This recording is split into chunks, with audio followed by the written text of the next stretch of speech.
நேயர்கள் லக்ஷ்மி நாராயண அன்பு வணக்கங்கள். இப்போ நம்ம பார்க்க போகிறது பார்த்தீங்கன்னா ராகு கேது பயிற்சி பலன்கள். ஸோ ராகு கேது பயிற்சி பலன்களில் கன்னிராசி எப்படி இருக்க போது, தொழில் சார்ந்த விஷயங்கள் வந்து பெரிய கனவுகள் இருக்கும் இவங்களுக்கு. ஸோ அவங்களுக்கு இந்த ராகு கேது பயிற்சி பலன்கள் என்னென்ன செய்ய போகுதுங்கிறத பார்ப்போம். இந்த ராகு அப்படின்னு எடுத்துக்கிட்டோம்னா கன்னிராசிக்கு வந்து பார்த்தீங்கன்னா எங்கே வரார் அப்படின்னு பார்த்தோம்னா, கன்னிராசிக்கு வந்து 9ஆம் இடத்துக்கு வந்து ராகு வராருங்க. ஸோ 9ஆம் இடம்ங்கிறது வந்து பார்த்தீங்கன்னா வெளிநாடு சார்ந்தவர்களுக்கு வந்து ரொம்ப சிறப்பான விஷயங்கள். அவங்களுக்கு பெரிய பொருள் சம்பாதிப்பதற்கான வாய்ப்புகள் நிறைய இருக்குங்க. நல்ல இன்கம் சோர்ஸில் வந்து வெளிநாட்டில் இருக்கவங்களுக்கு வந்து ரொம்ப சிறப்பாக அமையுது. ஸோ உள்நாட்டில் இருக்கவங்களுக்கு எப்படி இருக்கும் அப்படிங்கும்போது தொழில் சார்ந்த விஷயங்கள் கவனம் தேவை. ஏன்னா இன்வெஸ்ட்மெண்ட் பண்ணும்போது கொஞ்சம் ஜாகிரதையாக இன்வெஸ்ட்மெண்ட் பண்ணுறது ரொம்ப ரொம்ப அவசியங்க. அதுதான் ரொம்ப மெயின். மற்றபடி தந்தையாருடைய உடல் நலம் சார்ந்த, தந்தை சார்ந்த, சொத்துக்கள் சார்ந்த விஷயங்கள் வந்து கொஞ்சம் கவனம் தேவைங்க. மற்றபடி எல்லாமே சிறப்பு தான். எப்படிலாம் வந்து இது வந்து ஆக்டிவேட் ஆக போகுது, எந்த ரீதியில் வந்து இது ஒர்க் பண்ணுன்றதை பார்ப்போம். நம்ம வந்து நட்சத்திர சாரம் பிரகாரம் பார்ப்போங்க. ஸோ நட்சத்திர சாரம் பிரகாரம் பார்க்கும்போது ராகு வந்து முதல் 2 பாதங்கள் பார்த்தீங்கன்னா 4 மாதங்கள் போகுங்க. ஸோ இந்த 4 மாதங்கள் வந்து செவ்வாயுடைய சாரத்தில் போகும்போது என்ன பண்ணும் அப்படின்னும் போது, கன்னிராசிக்கு வந்து செவ்வாய்ங்கிறது பார்த்தீங்கன்னா ஃபஸ்ட்டு வந்து உங்களுக்கு வந்து 8ஆம் இடத்துடைய சாரத்தில் போகுது. ஸோ 8 மற்றும் 3 8 போது முதல் 4 மாதம் ரொம்ப டென்ஷனாக இருக்குங்க. ஏன்னா வந்து என்ன பண்ணுறது ஏது பண்ணுறதுக்கான ஒரு விஷயங்களுக்கு என்ன வந்து அடுத்த லெவலுக்கு முன்னேறுவதா ஏதாவது ஒரு டென்ஷனில் வந்து மாட்டிக்கிட்டு இருப்பீங்க. அதுவும் தொழில் சார்ந்த விஷயங்களாக இருந்தால் கடன்கள் சார்ந்த விஷயங்கள் கொஞ்சம் டென்ஷன்ஸ் இருக்கும். தந்தையாரோட உடல் சார்ந்த விஷயங்கள் ரொம்ப டென்ஷன் இருக்கிறதுக்கான வாய்ப்பு. ஸோ முதல் 4 மாதங்கள் அந்த மாதிரி விஷயங்கள் இருக்கும். அடுத்தது பார்த்தீங்கன்னா உங்களுக்கு வந்து சந்திரனுடைய சாரத்தில் போகுது. ஸோ அது வந்து பார்த்தீங்கன்னா உங்களுக்கு வந்து 11ஆம் அதிபதியாக வரனால நல்ல லாபங்களை கொடுக்கும். ஒரு 8 மாதங்கள் நல்ல சிறப்பான லாபங்கள். வெளிநாட்டில் இருந்து ஒரு ரொம்ப சூப்பராக இருக்கும். உள்நாட்டில் இருக்கவங்களுக்கு பார்த்தீங்கன்னா நல்ல லாபங்கள் இருக்கும். கொஞ்சம் வெளியில் அலைச்சல்கள், இங்கே ஒரு இடத்த விட்டு இன்னொரு இடத்துக்கு மாறுவது, இந்த மாதிரி விஷயங்களால் வந்து நல்ல லாபங்கள் கிடைப்பதற்கான வாய்ப்பு ரொம்ப சிறப்பாக இருக்கும். பிரயாணங்கள் அதிகமாக இருக்கும் மெயினாக வந்து. ஸோ இந்த பிரயாணங்களை வந்து தவிர்க்க முடியாது. ஸோ இந்த பிரயாணங்கள் சார்ந்த விஷயங்கள் ரொம்ப சிறப்பாக இருக்கும். அதுக்கப்புறம் பார்த்தீங்கன்னா சூரியனுடைய சாரத்தில் வந்து 6 மாதங்கள் போகிறார். ஸோ 6 மாதங்களில் எப்படி இருக்கும்னா, சூரியன் வந்து உங்களுக்கு வந்து 12ஆம் அதிபதியாக வரனால கொஞ்சம் விரயங்கள் இருக்கும். ஸோ விரயங்கள் என்பது ஒவ்வொரு மாதமும் ஒவ்வொரு காலகட்டத்தில் போகும்போது கொஞ்சம் வந்து ஜாக்கிரதையாக இருக்கணும். அரசாங்கம் சார்ந்த விஷயங்கள் எல்லாம் வந்து இந்த டாக்குமெண்ட் இந்த இதெல்லாம் இருக்கு இல்லைங்களா, அது லைசன்ஸு இந்த மாதிரி விஷயங்கள் வந்து ரொம்ப உஷாராக இருக்கணும். அதுவும் தொழில் செய்கிறவங்க வந்து இந்த லைசன்ஸ் வாங்குறதுலாம் வந்து பர்ஃபெக்டாக இது பண்ணுங்க. டாக்ஸேஷனை வந்து பர்ஃபெக்டாக கட்டிடுறது ரொம்ப நல்லது. மற்றபடி வந்து கேதுடைய சாரம். ஸோ கேதுடைய சாரத்தில் வந்து என்னென்ன பண்ணும் அப்படின்னும் போது, கேது வந்து பார்த்தீங்கன்னா உங்களுக்கு 3ஆம் இடத்துல வருது. ஸோ 3ஆம் இடத்துல வர கேது வந்து பார்த்தீங்கன்னா உங்களுக்கு வந்து முதல் 8 மாதங்கள் வந்து புதனுடைய சாரத்தில் போகிறார். அவர் என்ன பண்ணுவார் அப்படின்னும் போது, புதனுடைய சாரம் வந்து தொழில் சார்ந்த விஷயங்கள் ரொம்ப கவனமாக இருக்கணும். அந்த நேரத்தில் வந்து அக்ரிமெண்ட் டாக்குமெண்ட் இந்த மாதிரி விஷயங்களை சைன் பண்ணும்போது கொஞ்சம் பார்த்து பண்ணணுங்க. ஏன்னா வந்து 3 போது ஏதாவது வார்த்தை கொடுத்து ஒரு அக்ரிமெண்ட் சைன் பண்ணி மாட்டிக்கிறது குறிக்கும். ஸோ அந்த 8 மாதம் அந்த மாதிரி விஷயங்கள் தான் உஷாராக இருக்கணும். நிறைய பேர் வந்து பொண்ணு திருமணம் சார்ந்த விஷயங்கள் வந்து சொல்லும்போது தலையாட்டிடுவாங்க. ஸோ 50 பணம் ஓகே, இவங்களுக்கு அந்த நம்ம தகுதி என்னங்கிறத கொஞ்சம் யோசித்து முடிவு பண்ணுங்க. மற்றவர்கிட்ட டைம் கேட்டுக்குங்க. இதுதான் ரொம்ப முக்கியமான விஷயம். ஏதாச்சும் சொன்னால் இல்லைங்க எனக்கு 2 days டைம் வேணும், 1 வாரம் டைம் வேணும், டைம் கேட்டுக்குங்க. கொஞ்சம் ஆலோசித்து ஒவ்வொரு முடிவு எடுக்கிறது அதுதான் இதுக்கு தீர்வு. மற்றபடி வந்து பார்த்தீங்கன்னா உங்களுக்கு வந்து அடுத்த ஒரு 8 மாதங்கள் வந்து சனியுடைய சாரத்தில் போகுது. சனியுடைய சாரம்ங்கிறது வந்து பார்த்தீங்கன்னா 5 6. ஸோ வேலை செய்பவர்களுக்கு வந்து வேலை பளுக்கள் வந்து கொஞ்சம் ஜாஸ்தி இருக்கும் வேலையில். அது மட்டும் இல்லாமல் கணவன் மனைவி உறவுல வந்து சின்ன கருத்து வேறுபாடு வருவதற்கான வாய்ப்புகள் கொஞ்சம் வந்து ஜாகிரதையாக இருக்கணுங்க. மற்றபடி வந்து எல்லாமே சிறப்பு. மற்றபடி குழந்தைகள் வந்து இந்த 10th வரை படிக்கிறவங்கலாம் வந்து கொஞ்சம் ஜாகிரதையாக படிக்கணும். இந்த காலகட்டத்திலலாம் கொஞ்சம் வந்து அந்த டைவர்ஷன்ஸ்னு சொல்லணும் இல்லையா. ஸோ சின்ன டைவர்ஷன்ஸ் வருவதற்கான வாய்ப்புகளும் கொஞ்சம் வந்து படிப்பில் வந்து கவனம் செலுத்துறது ரொம்ப நல்லது. மற்றபடி வந்து எல்லாமே சிறப்பு தாங்க. ஸோ மெயினாக வந்து இப்போ வந்து ராகுல வந்து எது ஸ்பெஷல்னு பார்ப்போம். ஸ்பெஷல்னும் போது எதில் கவனமாக இருக்கணும், அக்ரிமெண்ட் டாக்குமெண்ட் சம்மந்தமான விஷயங்களை கவனமாக இருக்கணும். மற்றபடி வந்து பார்த்தீங்கன்னா நிறைய டென்ஷன்ஸ் ஆகும். மென்டல் ஸ்ட்ரெஸ் அதிகமாக வர்றதுக்கான காரணங்கள் இருக்கனால நீங்கள் என்ன பண்ணணும்னா மெடிடேஷன் ரொம்ப கண்டிப்பாக பண்ணணும். அது வாக்கு கொடுத்து மாட்டிக்கிறதுக்கான வாய்ப்புகள் இருக்கனால கொஞ்சம் ஜாகிரதையாக இருக்கணும். அதனால் மெடிடேஷன் ரொம்ப அவசியங்க. அதுக்கு அடுத்தது பார்த்தீங்கன்னா உங்களுக்கு லாபங்கள், பெரிய லாபங்கள் கிடைக்கும். ஸோ பெரிய லாபங்கள் கிடைக்குதுங்கிறதுக்காக வந்து அகலக்கால் வச்சிடக்கூடாது. ஸோ அந்த மாதிரி விஷயங்கள் வந்து ஜாகிரதையாக இருக்கணும். மற்றபடி கேது சொல்கிற விஷயங்கள்லாம் பார்த்தீங்கன்னா வெளிநாட்டில் இருக்கவங்கலாம் வந்து கொஞ்சம் வந்து அந்த அக்ரிமெண்ட் டாக்குமெண்ட் விசாஸ்லாம் வந்து கொஞ்சம் இந்த பேப்பர்ஸ்லாம் வந்து பர்ஃபெக்டாக வச்சுக்கணும். மற்றபடி வந்து பார்த்தீங்கன்னா உங்களுக்கு ஒரு பெருத்த விஷயம் என்னென்னா குடும்பம் சார்ந்த விஷயங்களே சின்ன தலைவலிகள் வருவதற்கான வாய்ப்பு இருக்குன்னா அதில் மட்டும் கொஞ்சம் கவனம் செலுத்திக்கங்க.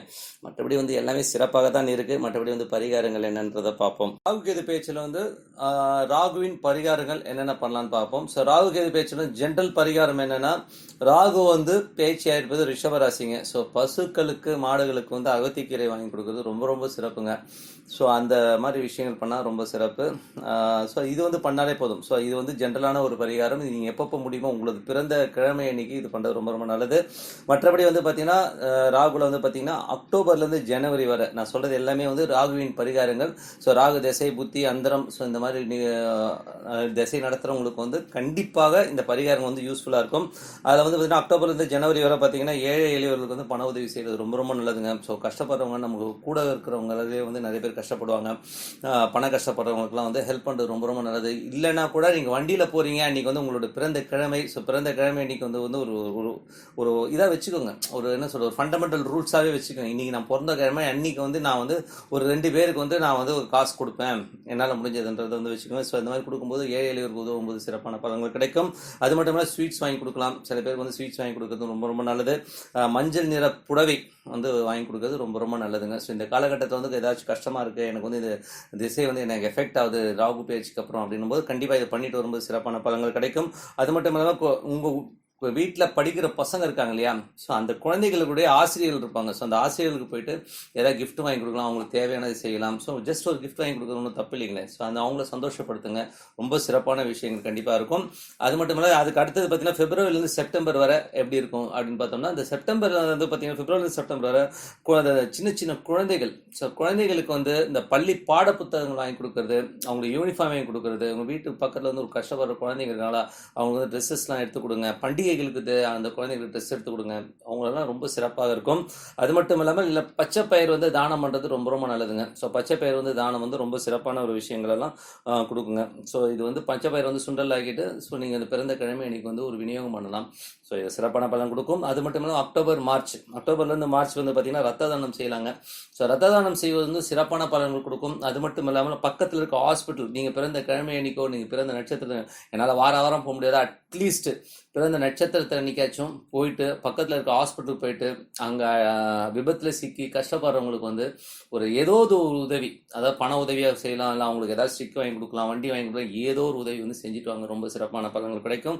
ஸோ ராகுடைய பரிகாரங்கள் சொல்லிட்டேன். அடுத்தது வந்து கேதுவுடைய பரிகாரம் பார்ப்போம். ஸோ கேதுல வந்து பார்த்தீங்கன்னா உங்களுடைய ஜென்ரலான பரிகாரம் பார்த்தீங்கன்னா இந்த கர்ப்பப்பை, அதாவது நீங்கள் ஹாஸ்பிட்டல் போகணுங்க. இந்த மாதிரி வந்து பரிகாரம் வந்து நான் வந்து கோயில்களையோ யாகத்தையோ நான் வந்து அவ்வளோ ப்ரிஸ்கிரைப் பண்ணுறது கிடையாது. நீங்கள் வந்து இருக்கிற கவர்மெண்ட் ஹாஸ்பிட்டல் போங்க, அங்கே வந்து கர்ப்பப்பை ப்ராப்ளத்தில் இருக்கிறவங்களுக்கு வந்து கண்டிப்பாக உதவி பண்ணுங்கள், அது சிறப்பான பலன்கள் கொடுக்கும். அது மட்டும் இல்லாமல் கிட்னி ஃபெயிலியரில் இருக்கும், வசதி இல்லாமல் இருப்பாங்க, அவங்களுக்கு வந்து கிட்னி ஃபெயிலியர் ஆகி ரொம்ப கஷ்டப்படுறவங்க இருப்பாங்க. ஸோ அவங்களுக்கு வந்து ஹெல்ப் பண்ணுங்கள், ரொம்ப சிறப்பான விஷயங்கள் நடக்கும். அது மட்டும் இல்லாமல் சமூகத்தால் ஒதுக்கப்பட்டவர்கள் நிறைய பேர் இருப்பாங்க. ஸோ நீ போ என்னை தொடாதன்னு சொல்லி இழுக்கா நடத்துகிறவங்களாம் இருப்பாங்க. ஸோ அவங்க அந்த மாதிரி ஆட்களுக்கு வந்து நிறைய உதவி செய்யுங்கள். ஸோ இதெல்லாம் வந்து ஒரு ஜென்ரலான பலன்கள் நீங்கள் பண்ணி பாருங்கள். உங்களுக்கு கேதுவால் ஒரு பிரச்சனை இருக்குது, எனக்கு கேது பயிற்சி ஆனதுக்கப்புறம் ரொம்ப பிரச்சனையாக இருக்குன்னா கண்டிப்பாக இது பண்ணும்போது சிறப்பான பலன்கள் இருக்கும். அது மட்டும் இல்லாமல் கேட்டை நட்சத்திரத்தை வந்து கேது பயணிக்கும் அந்த ஒரு 8 மாதங்கள் என்னென்ன பண்ணணும்னு பார்ப்போம். ஸோ அன்னதானம் பண்ணுறது ரொம்ப ரொம்ப நல்லதுங்க. ஸோ அன்றைக்கி வந்து பார்த்தீங்கன்னா உங்களுக்கு பிறந்த அந்த கிழமை அன்னைக்கு யாருக்கா சாப்பாடு வாங்கி கொடுங்க. ரொம்ப எனக்கு உங்கள் வசதிக்கு ஏற்ற மாதிரி செய்யலாங்க. ஒரு வண்டி எடுத்துகிட்டு போகிறீங்க, போகிற வழியிலே வந்து எத்தனை பேர் பார்க்குறோம் கஷ்டப்படுறவங்க சாப்பாடு இல்லாதவங்க. ஸோ அவங்களுக்கு ஒரு சாப்பாடு வாங்கி கொடுக்குறது ரொம்ப ரொம்ப நல்லது. அது மட்டும் இல்லாமல் மகப்பேறு மருத்துவமனை, நிறைய பேர் வந்து இந்த கவர்மெண்ட் மகப்பேறு மருத்துவமனைக்கு போங்க.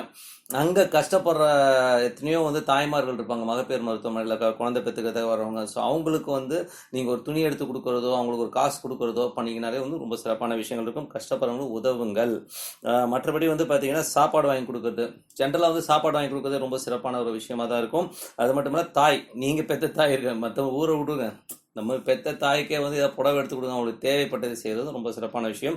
ஸோ இது வந்து பார்த்தீங்கன்னா அக்டோபர்லேருந்து மே மாதம் வரை சொல்லியிருக்கேன். ஸோ இது அதுக்கப்புறம் பார்த்தீங்கன்னா ஜூன் மாதம் ஜனவரி மாதம் வரை என்ன பண்ணணும்னா கோதுமை தானம் செய்கிறது ரொம்ப ரொம்ப நல்லது. ஸோ கோதுமை தானம் செய்கிறது, கோதுமை மாவு வாங்கி கொடுக்குறது, இந்த மாதிரி விஷயங்கள்லாம் வந்து பண்ணுறது ரொம்ப ரொம்ப சிறப்பான விஷயங்களை கொடுங்க. ஏன்னா வந்து அந்த மாதிரி பண்ணும்போது பார்த்தீங்கன்னா ரொம்ப சிறப்பான பலன்கள் கண்டிப்பாக இருக்கும். ஸோ நீங்கள் எஃபெக்ட் ஆகிருக்கீங்க, ஐயோ எனக்கு வந்து இந்த கேது பயிற்சி ராகு கேது பயிற்சி நடந்தபோது இந்த ஒரே பிரச்சனை, நீங்கள் இதெல்லாம் பண்ணிட்டு வாங்க. ஸோ இது பண்ணும்போது பார்த்தீங்கன்னா சிறப்பான பலன்கள் கிடைக்கும்.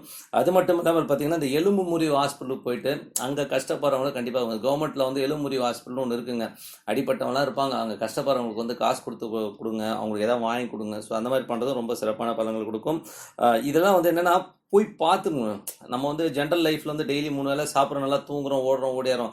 ஸோ நாளைக்கு வந்து நம்ம இது மாதிரி ஹெல்ப் பண்ணிட்டு வரும்போது நாளைக்கு வந்து பார்த்தீங்கன்னா இந்த நம்மளுடைய கர்மா வந்து கிளியர் ஆகாத நீங்கள் கண்டிப்பாக பார்க்கலாம். அது மட்டும் இல்லாமல் தந்தை, நம்ம அப்பாவை வந்து நம்ம கண்டிப்பாக வந்து பேணி பாதுகாக்கணும், அவருக்கு வேண்டியதை வாங்கி கொடுங்க. ஸோ அதுவும் ரொம்ப சிறப்பான பலன்கள் கொடுக்கும். அப்பா இல்லைன்னா கூட சித்தப்பா பெரியப்பா யாரை பார்த்தீங்களா அவங்களுக்கு ஒரு ட்ரெஸ் எடுத்து கொடுங்க, அவங்களுக்கு வேண்டியதை செய்யலாம். அவங்களுக்கு கஷ்டப்படுறாங்கன்னா அவங்களுக்கு தேவையானது செய்கிறது ரொம்ப ரொம்ப நல்ல பலன்கள் கொடுக்கும்.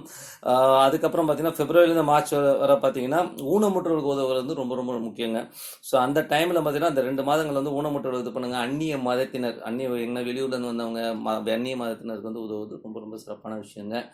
ஸோ இதெல்லாம் வந்து ஒரு அற்புதமான விஷயங்களாக இருக்கும். நான் கோயில்களுக்கோ இல்லை யாகம் ஹோமம் இந்த மாதிரி விஷயத்துக்கோ எதிரிலாம் கிடையாதுங்க. நானும் கோயில்கள்லாம் வந்து போகிறவன் தான், கோயில்களை கும்பிடுறது தான். பட் என்னை பொறுத்தவரை வந்து அது ஒரு பக்கம் இருந்தாலும் நம்ம வந்து ஊனமுற்றவர்கள், கஷ்டப்படுறவங்க, நம்ம மனித குலத்தில் கஷ்டப்படுறவங்களுக்கு வந்து உதவுவதான் ஒரு பெரிய சேவை நினைப்பேன். அதுக்கான பரிகாரங்கள் தான் சொல்லியிருக்கேன் நான். ஏன் அந்த மாதிரி சொல்லியிருக்கேன்னா அந்தந்த காலகட்டத்தில் வந்து அந்த கிரகங்கள் அந்த நட்சத்திரத்தில் போகிறனாலும் நம்ம சொல்லியிருக்கோம். கண்டிப்பாக வந்து மற்றவர்களுக்கு உதவுங்கள். உங்களுக்கு பெரிய வாழ்க்கை, உங்களுடைய கர்மா திருநா நீங்கள் மற்றவங்க செய்ய செய்ய உங்கள் கர்மா கிளியர் ஆகும். அது மட்டும் அல்லாமல் உங்கள் குடும்பம் அடுத்த ஜெனரேஷன் பார்த்தீங்கன்னா ரொம்ப கிளியராக ரொம்ப பக்காவாக இருப்பாங்க. அவங்களுடைய வளர்ச்சியை நீங்கள் பார்க்கும்போது ரொம்ப சந்தோஷமாக இருக்கும்னு சொல்லிட்டு உங்களிடம் விடைபெறுவது உங்கள் லக்ஷ்மி நாராயணன். ஸ்ரீ குபேரன் டிவியை பார்த்தமைக்கு நன்றிகள். மேலும் இது போன்ற தகவல்களை தெரிந்து கொள்ள ஸ்ரீ குபேரன் டிவியை சப்ஸ்கிரைப் செய்யுங்கள். மறக்காமல் பெல் ஐக்கானை கிளிக் செய்யுங்கள்.